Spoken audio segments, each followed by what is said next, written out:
சாரதா வந்து மட்டன் வாங்குறதுக்காக போறாங்க. விஜய் வந்து "நீங்க வாங்க வேணாம், நான் போயிட்டு வரேன்னு" சொல்லிட்டு அடம் பிடிக்கிறாரு. சாரதா வேணான்னு எவ்வளோ சொல்லி பார்க்குறாங்க. விஜய் வந்து கேட்க மாட்டேங்கிறாரு.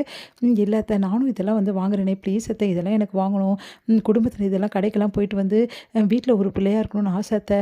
நான் யாரும் நெனச்சா என்கிட்ட குடுக்க வேணாம். நான் இந்த வீட்டு பிள்ளைன்னு நெனச்சா என்கிட்ட குடுங்க" அப்படி சொல்லிட்டு வம்பு பண்ணோனே, சரின்னு சொல்லிட்டு சாரதாவும் வந்து லிஸ்ட்ட குடுக்குறாங்க.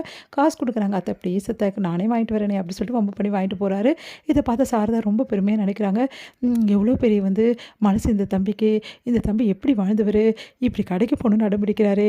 அப்படின்னு சொல்லிட்டு சந்தோஷப்பட்டுட்டு இருக்காங்க. உடனே வந்து காவேரி வந்து விடுமா அவர் தான் சந்தோஷமா போறார்ல அப்படின்றாங்க. எங்க வந்து மத்தியானம் சாப்பிட வர வந்து பார்த்து ஒண்ணும் புரியாம யோசிக்கிறாங்க. என்னம்மா மட்டன் வாங்கிட்டு வந்து சமைச்சிட்டியா? நெறைய வாங்கிட்டு வந்திருக்க போல இருக்கே அப்படின்னு சொல்லிட்டு அப்படியே வந்து பார்த்துட்டே இருக்காங்க கங்கா. நான் ஏன்டி வாங்கின்னு வரேன்?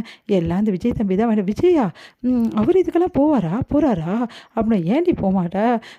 ஏன் கேட்குற? நான் தான் போவேன்னு சொல்லிட்டு அடம் பிடிச்சு அந்த தம்பி வாங்கிட்டு வந்தாருடி. எவ்வளோ சொன்னாலும் கேட்கல. இதுக்கப்புறம் எந்த கடைக்கு போனாலும் அவர் தான் போவாராம். வீட்டுக்கு தேவையானதை அவர் தான் வாங்குவாராம். அப்படின்னோடனே அப்படியே வந்து பலார்னு அரைஞ்ச மாதிரி இருக்கு. உடனே வந்து யோசிக்கிறாங்க கங்கா. உடனே வந்து பார்க்குறாங்க. என்னம்மா நீ அவரை கடைக்கு அனுப்பிச்சிருக்க? வேற என்னடி பண்ணுறது? யார் இருக்கா? அவர் வம்பு பண்ணி போகிறேன்றாரு. நீங்களும் வந்து வேலை இருக்குன்னு சொல்லிட்டீங்க. அதனால தம்பி நானும் அனுப்புறது சங்கடமாக தான் இருந்தது. என் புருஷனை அனுப்ப மட்டும் உனக்கு சங்கடமாக இருக்காது. அவர் அனுப்பிச்சது மட்டும் சங்கடமாக இருக்கா? அப்படி சொல்லிட்டு மனசில் யோசிக்கிறாங்க. என்னடி யோசிக்கிற? ஒன்றும் இல்லைம்மா அப்படின்னோடனே, எப்போவுமே நம்ம வீட்டுக்கு உன் புருஷன் தான் வாங்குவார். இன்னைக்கு பார்த்தியா விஜய் தம்பியை வாங்கிட்டு வந்தார். சொன்னால் கூட கேட்க மாட்டேங்கிறாரு அப்படின்னோடனே, என்னத்த என்ன சொல்லிட்டு இருக்கீங்க அப்படின்னோடனே, இல்லைங்க தம்பி நீங்கள் கடைக்கு போயிட்டு வந்தீங்க. அதான் கங்கா கிட்ட சொல்லிட்டு இருக்கேன். நீங்கள் கடைக்கு போயிட்டு வந்தீங்களா? ஏன் விஜய் இப்படிலாம் பண்ணுறீங்க? நான் அப்போவே சொன்னேன் கங்கா கிட்ட. கங்கா தான் கேட்கலாங்க நிறைய வேலை இருந்ததால் அப்படின்னு சொன்னோன்னே கங்கா பார்த்து முறைக்கிறாங்க. உடனே வந்து பரவாயில்ல பிரதர் இதில் என்ன இருக்குது? நான் வீட்டில் இருந்தேன். அந்த டைமுக்கு நான் போகிறேன். வீட்டில் யார் இருக்காங்களோ அவங்க போகிறது தானே நல்ல விஷயம் அப்படின்ட்டாரு விஜய். பத்தாதுன்னு இதெல்லாம் எனக்கு போனால் ரொம்ப பிடிச்சிருக்கு. இந்த மாதிரி தான் போகணுன்னு ஆசைப்பட்டேன். எனக்கு ரொம்ப சந்தோஷமாக இருக்குது பிரதர். இதுக்கப்புறம் கவலைப்படாதீங்க. உங்கள் பிஸ்னஸை நீங்கள் பாருங்கள். இந்த கடைக்கு போகிறது, வெளியே போகிறது எல்லா வேலையும் நான் பார்த்துக்கிறேன் அப்படின்னு சொல்லிட்டு விஜய் போகிறாரு.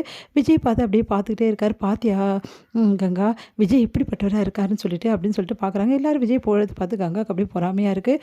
அடுத்து வந்து இங்கே என்ன பண்ணுறாங்க? விஜய் வந்து மறுநாள் காலையில் கிளம்பி போயிட்டே இருக்காரு ஜாக்கிங்க்கு. அப்புறம் அவங்க அத்தையும் கூட கூட்டின்னு போகிறாரு. நீங்களும் வாங்க அத்தை அப்படின்னு சொல்லிட்டு போகிறாரு. வேணாம் அப்படின்றாங்க. இல்லை நீங்களும் வரணும் அப்படின்னு சொல்லிட்டு வம்பு பண்ணி வந்து கூட்டிகிட்டு போகிறாரு.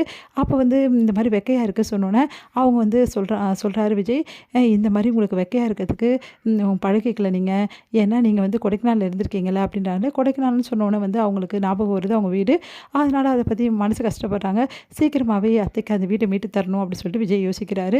இந்த சூழ்நிலை விஜய் என்ன பண்ணுறாரு? இன்டர்வியூக்காக கிளம்பிட்டுருக்காரு. அப்போ வந்து காவேரி வந்து நிற்கிறாங்க. என்ன கிளம்பிட்டிங்களா அப்படின்னு. ஆமாம் இன்றைக்கி 2-3 இன்டர்வியூ இருக்குது. அதனால் போயிட்டு கலந்துட்டு அதில் எப்படி வெற்றி பெறணும்னு சொல்லிட்டு என்னை வாழ்த்து காவேரி அப்படின்றாரு. என்னோடய வாழ்த்துக்கள் உங்களுக்கு கண்டிப்பாக இருக்கும் அப்படின்னு சொல்லிட்டு அப்படியே ஹக் பண்ணி கிஸ் பண்ணுறாங்க காவேரி. இதுக்காகவே நிறைய இன்டர்வியூக்கு போகலாம் போட்டிருக்கே அப்படின்றாரு. போங்கங்க அப்படின்றாங்க. உடனே வந்து என்னங்க இப்போ போய் தான் ஆகணுமா? என்ன காவேரி இப்படி சொல்கிற? இல்லைங்க நீங்கள் இன்டர்வியூ போகும்போது உங்களுக்கு ஒரு மாதிரி இருக்காது. என்ன மாதிரி இருக்குது? இன்டர்வியூ போகிறது நல்ல விஷயம் தானே.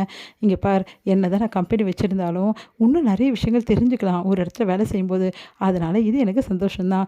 அதனால் சீக்கிரமாக நான் வந்து இன்டர்வியூவில் எதிலாவது உள்ள கண்டிப்பாக ஜாயின் பண்ணிடுவேன். நீ கவலைப்படாது அப்படின்றாரு.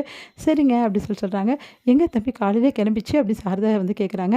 அம்மா அவர் வந்து இன்டர்வியூக்காக போகிறேன். இன்டர்வியூக்காக என்னடி சொல்கிற அப்படின்னோடனே, ஆமாம்மா அவருக்கு இன்டர்வியூ இருக்குது அதான் கிளம்புறாரு. ஏன்டி தம்பிக்கு இந்த வேலை? அதான் தம்பிக்கு அவ்வளோ பெரிய கம்பெனி இருக்குல்ல அவர் விருப்பமா அப்படின்னோடனே சாரதா மனசு கஷ்டப்படுறாங்க. பாவம் விஜய் அப்படின்னு சொல்லிட்டு